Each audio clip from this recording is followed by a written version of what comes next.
₹533 ಬಾಡಿಗೆ ಬಂತು. 12 kilometre pickup ಇತ್ತು. ಲೋಡಿಂಗ್ ಇದು ಒಂದೇ ಐಟಮ್ ಇತ್ತು. ಲೋಡ್ ಮಾಡಿದ್ರು. ಅದಾದ ನಂತರ ನಾನು ಟ್ರಿಪ್ ಸ್ಟಾರ್ಟ್ ಮಾಡಿದೆ. ಟ್ರಿಪ್ ಸ್ಟಾರ್ಟ್ ಮಾಡಿಬಿಟ್ಟು ಡ್ರಾಪ್ ಲೊಕೇಶನಿಗೆ ಓಡ್ತಾ ಇದ್ದೀನಿ. ಎಷ್ಟು ಕಿಲೋಮೀಟ್ರ್ ಇದೆ ಅಂತ 13 ಕಿಲೋಮೀಟ್ರ್ ಇತ್ತು. 13 ಕಿಲೋಮೀಟ್ರ್ ಹೋಗ್ತಾ ಇದೆ. ಇದು ನೋಡಿ ರೋಡೆಲ್ಲ ಖಾಲಿ ಇತ್ತು. ನಾನು ಡ್ರೈವ್ ಮಾಡ್ತಾಯಿದ್ದೆ. ಡ್ರೈವ್ ಮಾಡಿಕೊಂಡು ಹೋಗ್ತಾ ಇದ್ದೆ. ಅದಾದ ನಂತರ ಡ್ರಾಪ್ ಲೊಕೇಶನಲ್ಲಿ ಬಂದೆ. ಒಂದು ಐಟಮ್ ಇತ್ತು, ಅನ್ಲೋಡ್ ಮಾಡಿದೆ. ಅನ್ಲೋಡ್ ಆದ ನಂತರ ಟ್ರಿಪ್ ಎಂಡ್ ಮಾಡಿದ್ವಿ. ಟ್ರಿಪ್ ಎಂಡ್ ಆದ ನಂತರ ಟ್ರಿಪ್ ಕಂಪ್ಲೀಟೆಡ್ ಬಂದು ಕ್ಯಾಶ್ ಕಲೆಕ್ಟ್ ಕೊಟ್ಟಿವಿ. ಕ್ಯಾಶ್ ಕಲೆಕ್ಟ್ ರೇಟಿಂಗ್ ಕೊಟ್ಟಿವಿ. ರೇಟಿಂಗ್ ಕೂಡ ಆರ್ಡರ್ ಕಂಪ್ಲೀಟ್. ಇಲ್ಲಿಗೆ ಒಂದು ಆರ್ಡರ್ ಕಂಪ್ಲೀಟೆಡ್ ಆಗುತ್ತದೆ. ₹297 ಬಾಡಿಗೆ ಬಂತು. ಪಿಕಪ್ ಇತ್ತು 1 ಕಿಲೋಮೀಟರ್ .700 ಮೀಟರ್ ಇತ್ತು. ಅದಾದ ನಂತರ ಪಿಕಪ್ಪಿಗೆ ಬಂದ್ವಿ. ಬೇಗ ಲೋಡ್ ಮಾಡ್ತಾಯಿದ್ರು. ಇವು ರೂಲ್ ಇದೆವು. ರೂಲ್ ಲೋಡಿಂಗ್ ಆಯಿತು. ಲೋಡಿಂಗ್ ಆದ ನಂತರ ಟ್ರಿಪ್ಪು ಸ್ಟಾರ್ಟ್ ಮಾಡಿದ್ವಿ. ಟ್ರಿಪ್ ಸ್ಟಾರ್ಟ್ ಆದ ನಂತರ ಡ್ರಾಪ್ ಲೊಕೇಶನಿಗೆ ಓಡ್ತಾ ಇದ್ವಿ. ಎಷ್ಟು ಕಿಲೋಮೀಟರ್ ಇದೆ ಅಂತ 2.300 ಮೀಟರ್ ಇತ್ತು. ಅನ್ಲೋಡ್ ಪಾಯಿಂಟಲ್ಲಿ ಬಂದ್ವಿ. ಇಬ್ಬರು ಹುಡುಗರು ಬಂದರು. ಬೇಗ ಅನ್ಲೋಡ್ ಮಾಡಿದ್ರು. ಮಾಡಾದ ನಂತರ ಟ್ರಿಪ್ ಎಂಡ್ ಮಾಡಿದ್ವಿ.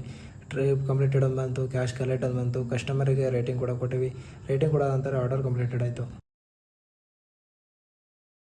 ₹966 ಬಾಡಿಗೆ ಬಂತು. ಡ್ರಾಪ್ ಲೊಕೇಶನ್ ಬಂದುಬಿಟ್ಟು ಮಾದೇಪುರ ಆಯಿತು. ಪಿಕಪ್ ಲೊಕೇಶನ್ಗೆ ಬಂದ್ವಿ. ಬಂದಾದ ನಂತರ ಲೋಡಿಂಗ್ ಆಯಿತು. ಚಿಕನ್ ಐಟಮ್ ಇತ್ತು. ಲೋಡ್ ಆದ ನಂತರ ಟ್ರಿಪ್ ಸ್ಟಾರ್ಟ್ ಮಾಡಿದ್ವಿ. ಟ್ರಿಪ್ ಸ್ಟಾರ್ಟ್ ಆದ ನಂತರ ಡ್ರಾಪ್ ಲೊಕೇಶನ್ಗೆ ಓಡ್ತಾ ಇದೆ. 30 ಕಿಲೋಮೀಟರ್ ಇತ್ತು. ಅನ್ಲೋಡ್ ಪಾಯಿಂಟಲ್ಲಿ ಬಂದ್ವಿ. ಅನ್ಲೋಡ್ ಪಾಯಿಂಟಲ್ಲಿ ಬಂದುಬಿಟ್ಟು ಇದು ಮಾಲಲ್ಲಿ ಬಂದ್ವಿ. ಟ್ರಿಪ್ ಎಂಡ್ ಮಾಡಿದ್ವಿ. ಎಂಡ್ ಆದ ನಂತರ ಟ್ರಿಪ್ಪು ಕ್ಯಾಶ್ ಕಲೆಕ್ಟ್ ಕೊಟ್ಟು ಕಸ್ಟಮರ್ ರೇಟಿಂಗ್ ಕೂಡ ಕೊಟ್ಟು ಟುಡೇ ಅರ್ನಿಂಗು ಇಷ್ಟ ಆಗಿದೆ. ಯಾಕಂದರೆ ಇವತ್ತು ನಾವು ಊರಿಗೆ ಹೋಗ್ತಾಯಿದ್ವಿ. ಅದಕ್ಕೆ ಟುಡೇ ಅರ್ನಿಂಗ್ ಇಷ್ಟ ಆಗಿದೆ.